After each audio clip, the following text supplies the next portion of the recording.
दक्षिण अमेरिका देश वेनेजुएला में बुधवार शाम आए दो शक्तिशाली भूकंपों ने भारी तबाही मचा दी।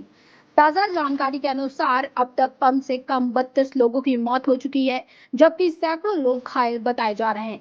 लगातार आए इन दो भूकंपों ने पूरे देश को हिलाकर रख दिया है। प्रशासन ने तत्काल आपातकाल घोषित कर दिया है और कई इलाकों में बचाव अभियान तेजी से जारी है।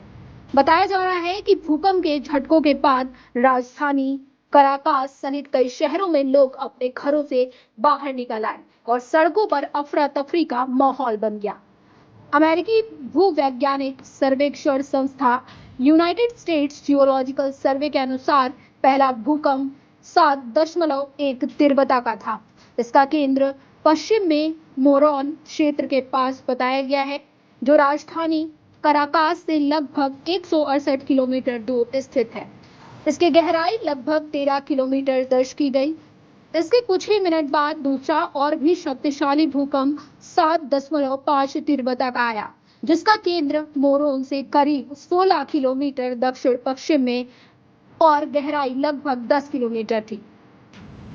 विशेषज्ञों का कहना है कि इतनी कम गहराई पर आए भूकंप अधिक विनाशकारी होते हैं, क्योंकि ऊर्जा सीधे सतह पर अधिक प्रभाव डालती है। यही कारण है कि कई इमारतें क्षतिग्रस्त या ढह गई। भूकंप के बाद राजधानी कराकस में कई इमारतों को गंभीर नुकसान पहुंचा है। कुछ इमारतों की पूरी दीवारें गिरने की खबरें हैं, जिससे अंदर का फर्नीचर तक सड़क से दिखाई देने लगा।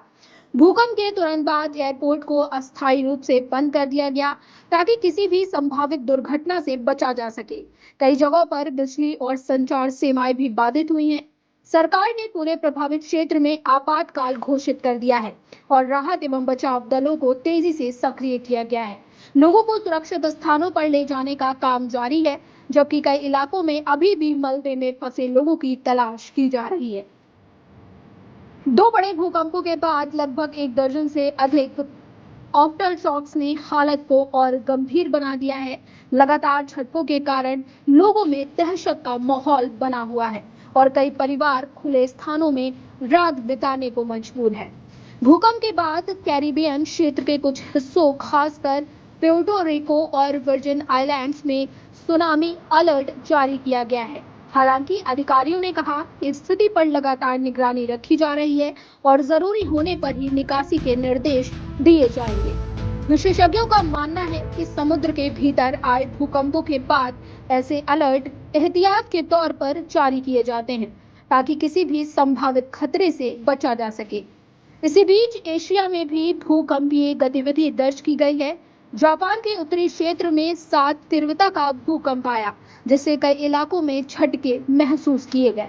भूकंप का केंद्र इवाटे प्रीफेक्चर के तट के पास बताया गया है, जबकि इसका असर अमोरी प्रीफेक्चर के हैशिकामी टाउन और आसपास के क्षेत्रों में महसूस किया गया।